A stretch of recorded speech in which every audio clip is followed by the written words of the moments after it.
more can I say? Top Billin. All right, Top Billin, here we go.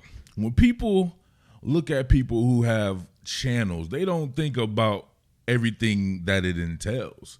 They don't think about having to talk football with people who probably don't know what the hell is going on. They don't know cloud coverage from cloud storage, but they all have an opinion on football. So this game last night with the Seattle Seahawks, I was expecting some people to come out and start to say some stuff, especially about Geno Smith, because I know that most of these people don't like Geno Smith. Me personally, I don't care. I'm covering this team professionally. The Seattle Seahawks are not my team. Geno Smith is not my quarterback, none of that. I'm covering this team, and I'm doing it fair, balanced, and down the middle. So I call what I see. So we have this guy right here. Matter of fact, I'm going to get to him right here. But I want to tell you about this opening sequence right here. And this dude is blaming Geno Smith, right? So look, they come out immediately. It's 1st and 10. There's a penalty.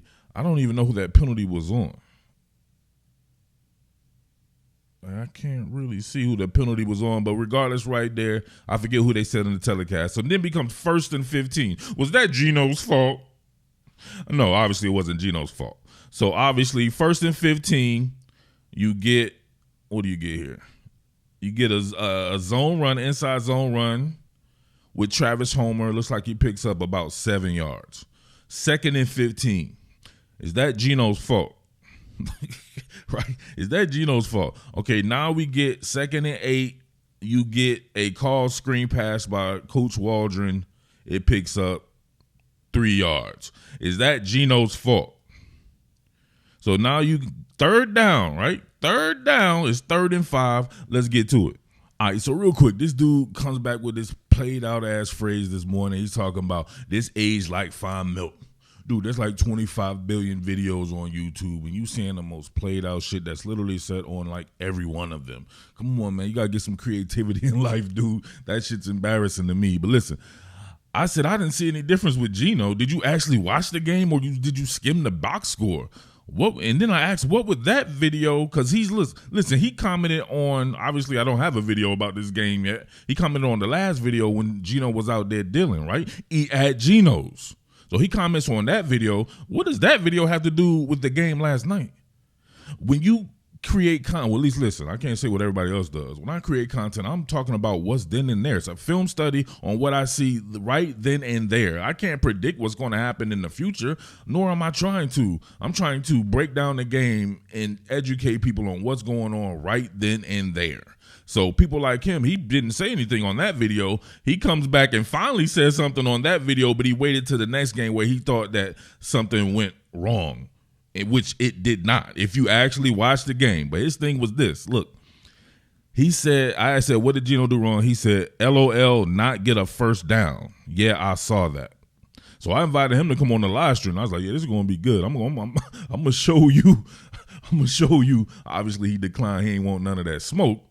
But it is what it is. So this is Geno's fault. Geno did not get a 1st down. Check this out. This levels concept right here with working right here to it's working to the wide side of the field. I guess you can call it the wide side of the field right here. But you're going to have a drag by your man Lockett, right? Them Lockett launchers. You're going to have kind of an over route by Dennis Rodman Jr. himself, DK Metcalf. Then you have a deep dig with my man, more Swain, please, Freddie Swain.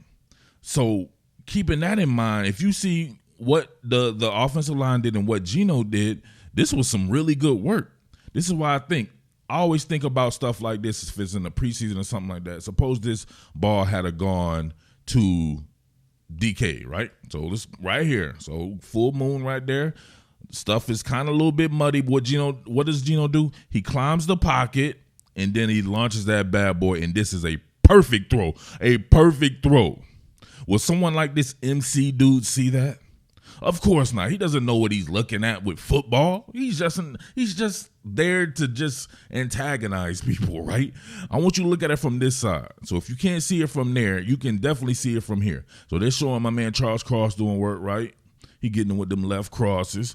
So this right here, he could have probably called something on this right here. But if they don't call it, it don't count. So my man Geno Smith, not worried about any of that right here. Taking survey. Let's look at Geno's footwork. One thing that I've been surprised about with Geno Smith is I hadn't studied him since college, right? So I love Geno's mechanics. Geno's very mechanically sound. The lower body is very good. Look at the weight transfer. Look at where the hand breaks away from the ball. He keeps it tight to the vest. Look at this, right? Rapid fire. He can put some velocity on it. And look at the pass. This is not Geno Smith's fault. This is an anticipatory throw to the middle of the field, just like you Seahawk fans always cry and want. Right to the middle of the field. And look, my man, more Swain, please, kind of alligator arms it. I don't know if he thought the safety was buzzing down on him or something like that, but he didn't want none of that funk, right? That was a perfect throw. If this is DK Metcalf, do you not think that this is probably caught? Not to bang on Swain, but Swain is not some upper echelon. He's not Lockett or Metcalf. Sometimes that's just what it is right there. Maybe if you even throw it to Swain again, he catches it. But that's definitely not on Geno. I don't see how you can come to that conclusion with anything more than you're hating on Geno Smith. So that's that first series right there. That's Geno's fault for not getting a first down. He did what he had to do. I remember, this dude said he only watched the first quarter. So that lets you know what type of fan he is in the first place. Why you only watching one quarter, I don't understand that. But listen, so they only had 6 plays. So it's all Geno's fault, right? Remember, this is the ultimate team sport. So that's why you can only go so far as watching the sport on the internet and not playing it, in my opinion, because you just don't understand the fabric of the sport. If you think everything goes on the quarterback, he could literally do everything right and stuff still not go right. But that's besides the point here. So on this one right here, you get Geno, who was doing a good job. If you watch what he was doing at the line of scrimmage, they had really good mics on the field, and you can see him adjusting the pass protection. You can see him changing the plays. He was doing all kinds of stuff at the line of scrimmage to show you how much of a veteran presence he is and how much he understands the sport. But you get it back to the basket play action fake rollout here. I believe you see right here, looking like he wanted to hit Freddie Swain, but Swain, for some odd reason, just stands there. He's supposed to leak out. He just stands there so there's nobody out on the edges. You can see him looking. He's like, Swain, what's going on? So he was thinking about maybe trying to fit this in, but that would have been dumb. That could have been an interception. So he at least shows himself to be good. Swain didn't get the message there. He was supposed to leak out. Is that on Geno? Geno got them into a good play. Is Swain comes in right here. You see him get motioned in.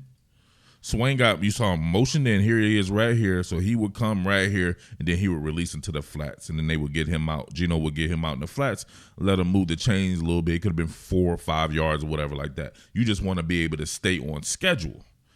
Swain, he just comes and sits it down. Watch. He comes around here, and he just sits it down. So I don't understand what that was going to be right there. It's like he was trying to box them out or something like that. But Geno does a good job of throwing it away. So he saved some yardage there. He got splatter whacked and fertilized and everything. So he's probably about, I would say, 15% concussed. And then on this particular play right here, it's just a draw. I believe it gets like 7 yards or something like that to Travis Homer. So now you're back to 3rd and short. So 3rd and 3 right here. And once again, my man, more Swain, please, on the outside. He's running a sharp slant, but this guy right here bats down the pass. And you can see it's a short route going behind him there. And this is why I hate when Dan Orlovsky does a game. I cannot stand him. He does college football. I have to mute him. Now he's on NFL. I got to mute him again. The man always just has to have something to say. Sometimes there's no reasoning. There's not a reasoning for everything. Sometimes stuff just happens the way it happens, man. You don't try to find something to talk about, but that's exactly what he does. This is not Geno's fault. This is where that pass was going. You see right here, where else is he supposed to throw this ball to? It's a landmark that he has to throw it to. It's right behind the guy. The guy does a good job of just putting his hand up. Look at it from this direction right here. What is he supposed to do differently? I think later on in the telecast, Orlovsky was like, find a throwing lane or something like that. Like, bro, you ain't always got to say something. You don't always have to be talking because you're a color commentator. Sometimes it just speaks for itself. There's nothing he could have done any differently. The guy made a good play. He put his hands up. Look, as soon as you see, look at that, you can see Swain right here starting to come into the frame there. That's where he was throwing the ball because that's where the route was going. There's literally nothing he could have done any different. That's not on him. But that's Geno's fault that they did not get a first down. Come on, man. Remember, the very next possession, they're in a 4th and 2. Multiple penalties, right? Multiple penalties. That's what should have been what this particular gentleman should have concentrated on. The penalties, the mental mistakes, beating yourself, pause, and not even having to have the guys do it for you. Pause again. I tried to get out of that one. We just got to pause that one right there. But 4th and 2, my man on the pull right here, Yaka, perfect. He executed. We can see right here what happens. On 4th and 2, they execute, and you get illegal hands to the face. Look at that right there. I want to say that's Gabe Jackson again. Got that man's neck bent back there like the Exorcist, concussing him. All right, so Blackson, he's concussed.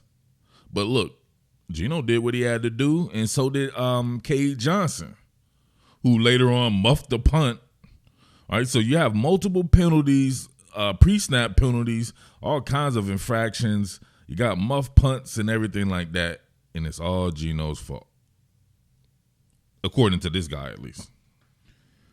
She gets good job by Penny Hart with the release off the line. You see the inventory right here. He's taking inventory of the cornerback. Cornerback not putting hands on man. Oh, he gave him a jab to the outside, put it back on the inside. My man couldn't turn and run with Penny Hart at all.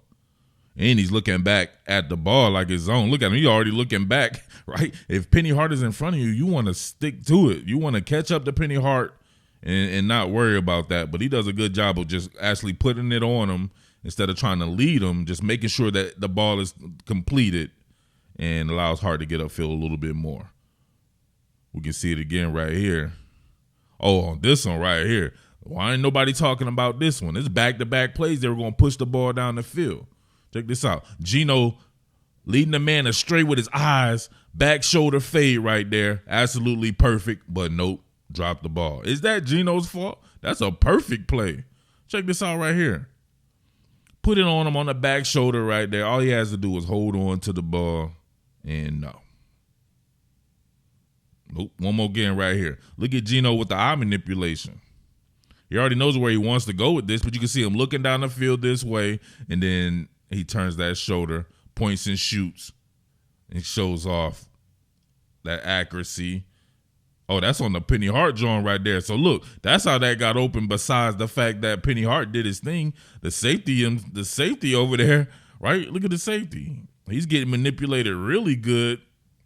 Nowhere over where Penny Hart is because of Geno's eye manipulation. But nobody's going to talk about that, right? Because they want to see somebody fail. When they don't like them, they just want to see you fail, and they're going to be hyper-focused on your mistakes. Was Geno perfect? Nah, he wasn't perfect at all. But he didn't need to be perfect. It's a preseason game. They're working out the kinks. He's not throwing to DK Metcalf and Tyler Lockett or throwing to Noah Fant and all the top-line players. He's out there with Penny Hart and Cade Johnson. More Swain, please, who is going to be a frontline player now, but he's not your main major factor out there. They don't have the running backs out. No Ken Walker, no Rashad Penny and all this. That, come on, man. You got to relax. I'm telling you, this is what makes Seattle coverage a little bit difficult to do. A lot of hyper-focus on mistakes, a lot of crazy-ass expectations as well. There's no way you thought Seattle would be winning the Super Bowl this year. This is a year for them to show themselves and to get some of these guys to grow. And then they get that quarterback of the future, and then, man, they wipe back, didn't miss a beat, just like the New England Patriots getting Mac Jones. Oh, well, I don't know, man. So you let me know what you think about that, man. Your man Geno was still out there dealing, in my opinion, but, of course, people are going to look at the box scores, and some dude even came and said that Seattle lost to the Bears at home. A preseason game. Who the fuck is caring who's winning and losing? This doesn't even make sense to me, man. All right, man, I'm out of here, man. It's your boy Murf, Mid-Atlantic Murf, Underground King. You know the spiel. Peace. What more can I say? Top Billin.